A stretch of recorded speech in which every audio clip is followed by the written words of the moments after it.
accompagné par une responsable des costumes, des décors et du camion, Francky Diago.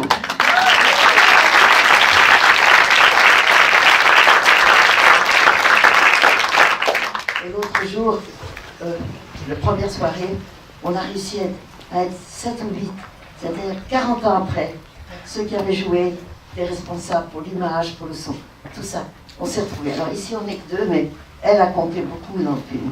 Je te passe le micro. Peut-être vous avez des questions pour Agnès plutôt, mais moi la seule chose que je peux vous dire, c'est que ce film, il y a 40 ans, quand on l'a fait avec enthousiasme. Agnès était la seule visionnaire parce que nous on était très innocents sur la question de cinématographique, mais quand même il y a eu un impact tel que ça a changé la vie de tout le monde. J'en parlais il y a 2-3 jours avec la moitié de l'équipe et tout le monde a été marqué par ce moment, par ce film, par les décisions qu'on a dû prendre par rapport au film. Donc je sais pas, j'espère que qu'il vous a plu.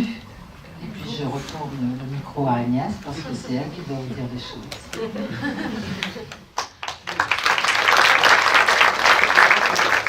Vous savez, j'ai fait ce film en 1976 et j'avais été actrice et témoin de grands mouvements des femmes depuis 1960. Il y avait des grands remous, des grands changements. Il y avait le drame des avortements, évoqué là au début du film. Il y avait la difficulté, le machisme qui était terrible. Tout près. Et donc, j'avais été témoin de tout ça. Il y avait des choses dont je voulais parler. Et en choisissant 2 personnages très différents, Suzanne, qui a connu la difficulté, les enfants, les bébés, d'être toute seule, et qui va se reconstruire pendant ces 10 ans, ces 15 ans, et ensuite militer avec d'autres femmes et aider d'autres femmes. Vous savez, quand on disait libérer la parole, maintenant ça peut rigoler quand ils ont lâché ça, libérer la parole parce qu'Hervé Weinstein avait mal agi, mais il y a longtemps que les féministes essayent de libérer la parole des femmes, de leur prendre conscience, qu'est-ce qui va pas, qu'est-ce qu'elles peuvent faire. Et alors, l'autre Pomme, jouée par Valérie Mérès, petite révoltée de base, et qui va avoir l'utopie que nous avions tous de croire qu'en chantant, qu'en disant des paroles de Engels, de Marx, en chantant, on allait les faire passer, que ça allait. Et en même temps, le film est lucide. Vous voyez, quand elles sont à la campagne, les paysans ne s'arrêtent pas de bouger leur foin, les dames dans les villages écoutent ça un peu en disant de quoi il s'agit. Donc, il y avait cette idée de faire prendre conscience et l'utopie de croire que, en disant, ça allait aller mieux. Mais les personnages et nous-mêmes, on était engagés dans l'idée que le féminisme est une action de bonne humeur, collective et de bonne humeur.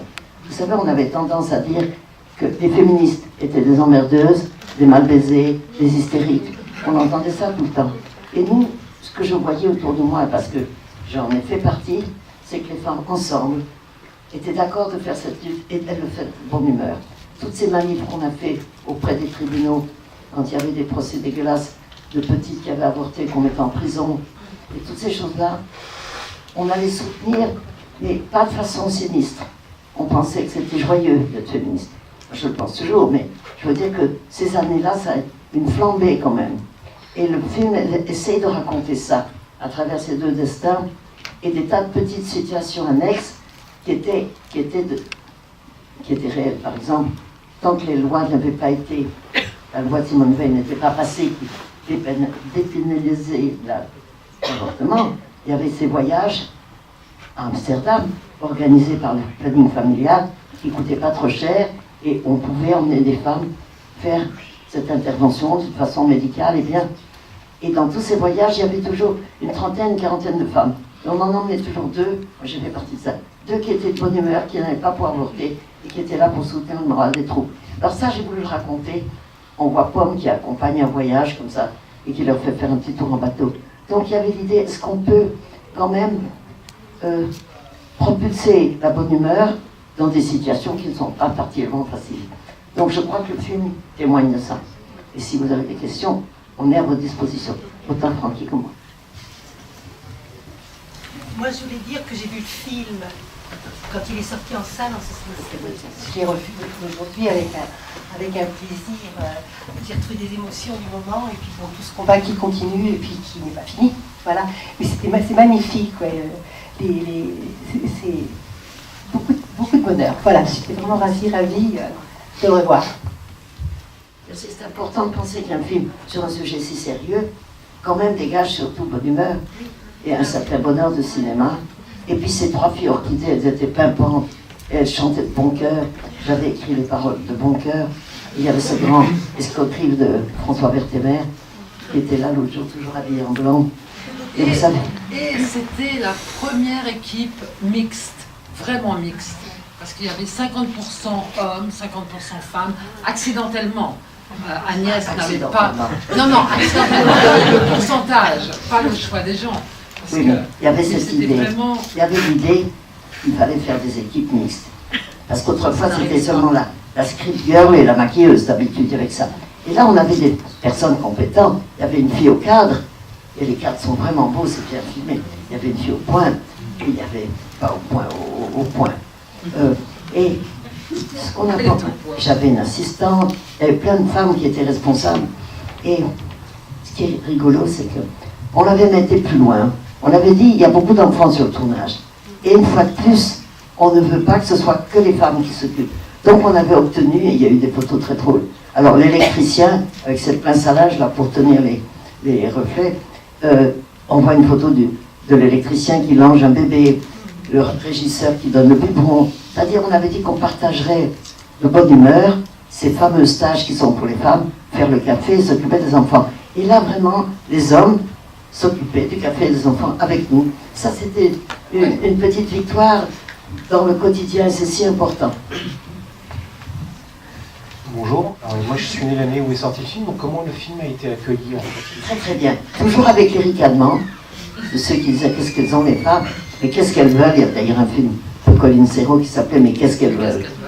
Ben, elles voulaient ce qu'elles disaient, elles voulaient des enfants désirés, elles voulaient partager la vie, elles voulaient que les hommes avec elles change un petit peu la façon de se comporter par rapport aux enfants, par rapport à l'éducation et tout ça. Donc il a été extrêmement bien accueilli, avec beaucoup de remous, beaucoup de débats, et il est sorti partout en Amérique. D'ailleurs, il est ressorti en Amérique il y a un mois, comme ici, à Brooklyn, bam. T'es content? Et j'ai la chance d'avoir fait des films qui n'ont pas fait d'argent, enfin, pas au sens où les gros films qui font de l'argent. Ils vivotent comme ça. Mais ils ne sont pas oubliés. Et celui-là, là, il ressort restauré grâce à ma fille qui maintenant s'occupe de la production et qui, attentivement, on a restauré le son, l'image. Il faut dire que c'est comme si c'était tout neuf. Hein. Et je trouve qu'on a la chance de penser que ça vaut le coup de le sortir. Alors, on ne va pas faire des milliers de cents. On ne se prend pas pour un... Comment ça s'appelle? Un blockbuster. Non, mais les films... Ils ont un certain public concerné par vous. Et ceux qui aiment le cinéma un peu particulier, le cinéma d'auteur, le cinéma engagé, le cinéma joyeux. Et j'ai pourtant fait des drames, j'ai fait des films comme Le Centre-Nilois, si vous vous rappelez, de Sandrine Bonheur, furieuse, toute seule, râleuse et qui mourait sur la route comme ça. Mais je pense que c'est la dynamique d'aimer le cinéma que j'ai en moi et qui passe par des spectateurs de mes films. C'est ce que je ressens. Nous, on ressent tous quand on travaille avec toi, parce que c'est de l'invention permanente. Et je ne sais pas si vous avez vu le dernier film avec J.R., qui est vraiment, quand je vois le camion qu'on a peint en 1976, et que je vois J.R. avec son camion aujourd'hui, avec la caméra dessus, je me dis, ces 40 ans ont juste été un voyage, un long voyage cinématographique. Tu veux dire que je n'ai pas changé du tout? Non, tu es restée la même. Mais en tout cas, J.R. lui-même me disait, il y a au moins le côté film itinérant qui est commun aux deux films, parce que on savait où on allait, mais on a vraiment pris le camion, on est vraiment descendu vers le sud. Ce qu'on a fait avec une chambre trop grande voilà. aussi. Et là, c'est ce que je dis. On s'est arrêté à Valence. C'est ça qu'on travaille. Mais l'idée qu'on prépare, mais quand même, il faut laisser la place aux surprises, à l'imagination.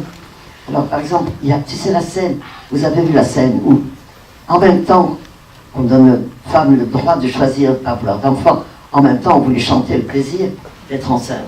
J'ai connu, que certaines femmes aiment, et il y a cette chanson que c'est bon d'être une bulle. Et alors, on avait installé un joli petit décor à Carquerade, à côté de Hyères, et un temps d'enfer, il faisait mauvais toute la journée. Et comment on va faire? C'était le dernier jour de 3D chanteuses, ou je sais pas quoi. Et il y a eu ce petit miracle, à 6 heures, tout d'un coup, tout s'est dégagé, il y a eu une très belle lumière. On a tourné entre 6 et 8, à l'arrache, comme on dit. Et cette scène, elle est tellement joyeuse, on se dit, des fois, on a des problèmes sur le tournage, ça va pas, il y a des choses qui sont pas là, des trucs qui manquent. Et puis, il y a ce coup de grâce, au dernier moment, la scène se fait. Ça, c'est souvent quand même. Oui, c'est souvent quand les gens de l'équipe sont prêts, quand ils ne sont pas comme en Amérique, sur l'heure, en disant bon, c'est fini, on ne fait pas. Nous, on a toujours été très très disponibles. Et avec toi, c'est ça qui est bien. Oui, mais quand même, il faut faire des heures, parce que moi, je me souviens très bien d'un technicien, il rôdait comme ça devant moi, il disait c'est carotte moins 10. C'était pour pas dire, c'est l'heure de s'arrêter. Il n'y a plus de 10 minutes encore, décroule-toi, parce qu'on ne veut pas dépasser. On est obligé de tenir compte, respecter les horaires des techniciens. Et des fois, on débordait un tout petit peu, il y avait un petit coup de bonne humeur, et puis ça va, mais on ne peut pas déborder plus que 20 minutes sans que ce soit réunion, qu'est-ce qu'on fait, une heure sup, et tout ça. Bon, c'est un métier, et ceux qui le font, il faut qu'ils gagnent leur vie normalement quand même. Mais il y avait, de toute façon, une bonne humeur, parce que quand on mangeait tous ensemble, quand on passait du temps ensemble... Les gens des questions. Ah oui.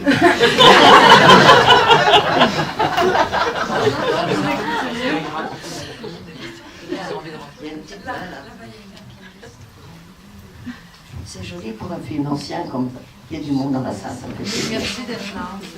Bonsoir. Bonsoir. Moi j'ai adoré ce film, vraiment. Et en fait, j'ai une fille de 16 ans et je le trouve très actuel ce film et j'ai très envie qu'elle le voie.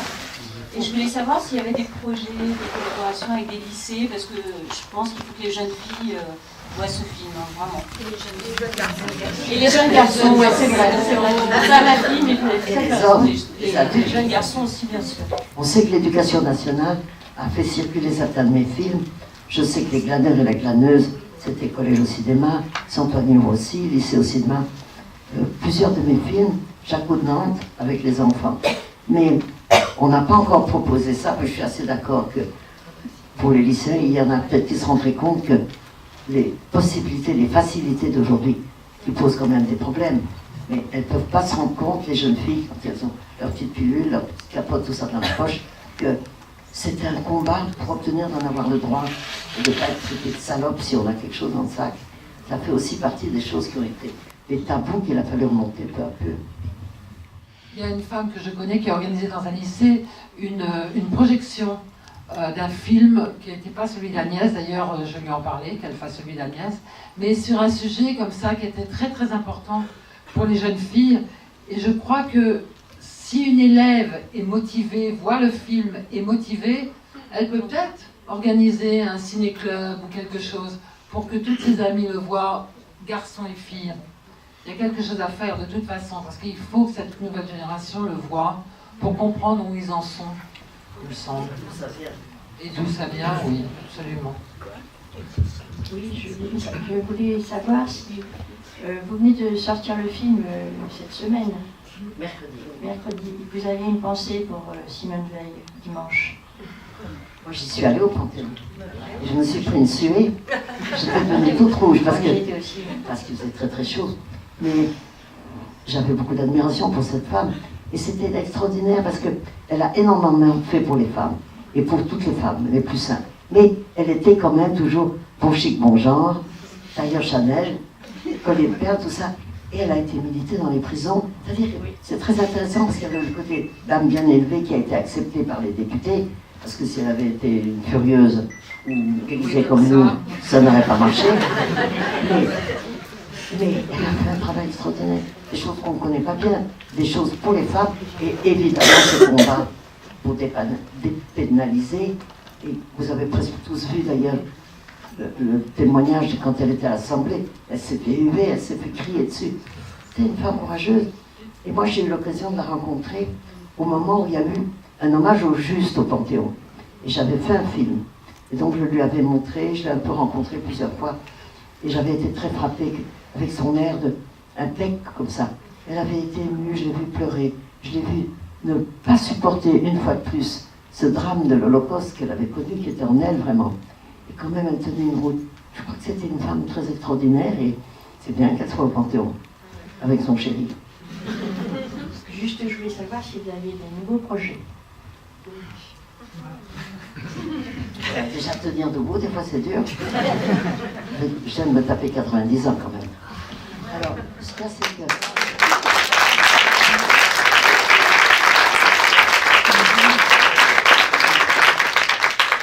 C'est juste 4 fois 20 ans plus 10 ans.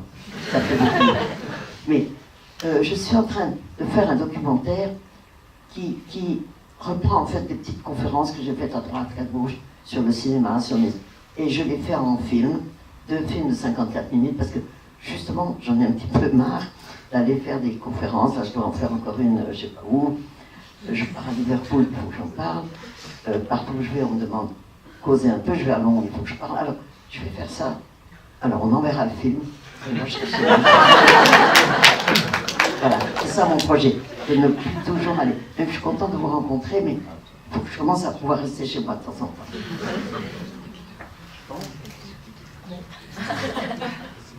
En tout cas, je voulais vous dire que votre film a très bien vieilli. Moi, j'avais 1 an quand le film est sorti. Et là, quand je l'ai vu, j'ai l'impression que c'était un film d'aujourd'hui, quoi. Il a très très bien vieilli. Et vous représentez beaucoup de choses pour moi parce que je fais partie d'une grande société. Je ne sais pas si les gens ont vu, à la présentation du film, il y avait écrit Daniel Marcovici. Donc je fais partie de cette société et elle vous ressemble beaucoup, cette dame. Et je vous assure, donc ça fait 20 ans que je suis dans cette société et j'ai beaucoup d'amour pour cette femme et vous lui ressemblez énormément. Et je comprends pourquoi elle a participé à ce film, parce que elle est féministe elle aussi. Et je me sens très attachée à ça. Voilà, merci. Elle a créé une fondation où elle aide, elle fait chaque année des aides à des groupes de femmes qui font des actions. Et moi, je vais toujours à la soirée où elle dit, elle explique à qui elle a donné de l'argent. Et effectivement, ma fille Rosalie a eu l'idée de lui demander d'aider à la restauration. C'est magnifique. Et elle l'a fait, elle était là à la première l'autre soir, elle l'a fait de bon cœur, elle l'a fait tout à fait heureuse de participer à aider un film. Parce que quand on les restaure, le Centre du cinéma donne un peu d'argent, mais il en manque beaucoup. Et il y a une autre personne qui a aidé, une dame que je ne connaissais pas, qui fait des habits, qui s'appelle Isabelle Marant. Et elle aussi, très féministe, a donné de l'argent à la restauration. Donc elles sont indiquées, c'est la moindre des choses. Et c'est important que ce soit des féministes qui ont pensé qu'il fallait favoriser. Parce qu'une restauration, vous voyez, il a l'air... Vous dites qu'il n'a pas vieilli, mais il est surtout propre comme un sou neuf. Les couleurs sont impeccables, le son, tout ça a été restauré pour que ça ne fasse pas l'effet. Vous savez, ces vieilles copies, on les trouvait sympas, elles avaient des rayures et ça grinçait, on voyait les trous de la fin de bobine. Bon, et là maintenant, on dirait qu'il a été fait bien, il est propre. Et ça, vous méritez de voir des films en bon état. Donc je suis contente si vous trouvez qu'il n'a pas vieilli, parce que moi non plus, je trouve ça. Moi, je vais poser une question toute bête. Pourquoi on ne peut pas faire de DVD? Excusez-moi, madame. Pardon. Oui, c'est une question, j'y connais rien du tout. Mais pourquoi on ne peut pas faire de DVD de votre film? Comme ça, tout le monde pourrait le voir. Mais on le fait, mais il n'est pas prêt encore. La fabrication, Zali m'a dit qu'il serait prêt en septembre. Et là aussi, il fallait... C'est encore de l'argent, des frais, des trucs. Donc, il vient y avoir un DVD en septembre. Et de toute façon, il était déjà dans un coffret où il y a tous mes films. Donc, mais les gens ne veulent pas toujours acheter un coffret avec 22 DVD. Donc, celui d'une chambre, l'autre pas, sortira, je crois, en septembre. Merci. Comme ça, vous pourrez le remontrer à votre famille. Et j'espère, je retenu l'attention, l'indication que ce serait bien qu'il soit montré là aussi dans le système scolaire, parce qu'on apprend des choses quand même. Les gens les filles surtout, se rendent pas compte qu'aujourd'hui, elles ont leurs problèmes, et Dieu sait qu'elles en ont, mais que les problèmes ont été traités il y a 40 ans, et certains ont été un petit peu résolus. En tout cas, la mise en route que ça aille mieux a été claire. On sait, malheureusement, je suis assez vieille pour le savoir, que les choses avancent un peu, puis reculent, puis avancent, puis reculent. Mais, considérant pas mal, évidemment en France. Il ne faut pas qu'on commence à parler des femmes dans le monde, parce que c'est un sujet si dramatique qu'il faudrait 15 films pour essayer de donner conscience de ce qui se passe. Donc on est relativement privilégié en France. Il ne faut pas oublier qu'il faut quand même se battre tout le temps pour que les sociétés soient plus justes. C'est pas seulement le mot de la parité, mais là, surtout d'être d'accord sur le projet qu'on a, que les femmes et les hommes s'entendent, qu'on ait des enfants désirés, qu'on puisse les éduquer sans leur donner des coupures derrière, etc. Bon, en tout cas, merci d'être venu et bonne soirée. Agnès, une dernière question. Question supplémentaire. Ça ne sera pas une question. Bonsoir. Votre film m'a particulièrement touché parce que j'ai 45 ans et ma maman, je sais qu'elle a fait ce fameux voyage, j'étais pas encore né, et c'est un sujet dont on ne parle pas, mais votre film m'a beaucoup touché par rapport à ça, je vais vous le dire et je voulais vous en remercier. Vous savez, merci, mais il y avait un autre truc, par exemple, il y a eu un manifeste qui a été important parce qu'on essayait d'aider les gamines qui étaient en prison. Donc, 343 femmes avaient signé un manifeste qui disait « Nous avons avorté, vous pouvez nous juger ». Évidemment, c'était des femmes connues, c'était Françoise Sagan, Catherine Deneuve, Simone de Beauvoir, Delphine Seyrig, tous les gens qui avaient un nom. Et c'était très intéressant parce que, évidemment, ils n'allaient pas tomber en prison. Donc, on brandissait ce document dans les palais de justice quand il y avait un procès. L'avocat disait « Mais enfin, voyez, toutes ces femmes ont avorté ». Or, ça posait des problèmes dans les familles. Parce qu'il y avait des familles où, pour le mari ou pour les enfants, ça faisait moche que la maman ou la femme ait avorté. Donc, il y en a qui n'avaient pas avorté en fait. C'était un acte politique. Il fallait signer qu'on était coupable par rapport à cette loi scélérate. Et vous voyez des actions comme ça qui ont été l'air de rien, mais ça a été un des petits escaliers qui ont permis de faire avancer la loi. Et à l'époque, quand cette pétition a paru, ce manifeste, Charlie Hebdo et Minute avaient appelé ça le manifeste des 343 salopes. Salut les amis. C'était le final. Donc c'était pour dire que ces actions comme ça, petites, et un film comme ça, très dynamique sur le sujet, je sais que pour des gens, ça leur fait prendre conscience que ce combat ne peut pas s'arrêter, ne doit pas s'arrêter. À des niveaux différents, même si ça va un peu mieux sur certains plans. Il faut continuer. Il y a par exemple l'utopie de croire qu'on peut éduquer les chromosomes. C'est une blague, c'est rigolo, mais l'éducation, ça commence très tôt, avec les enfants, avec les garçons. Ma fille était là, l'autre jour, elle présentait, elle a 3 grands garçons. Elle les a élevés avec des valeurs où le féminisme avait du sens. Et je les vois, ils sont adultes, ils ont des chéris, ils sont formidables. Mais je vois qu'ils sont militants naturellement. Et je crois que c'est vrai qu'il faut éduquer les filles, éduquer les garçons. Je ne suis pas sûre qu'on peut éduquer les chromosomes, mais dès qu'ils naissent, dans le vivant, il faut remettre un peu de féminisme.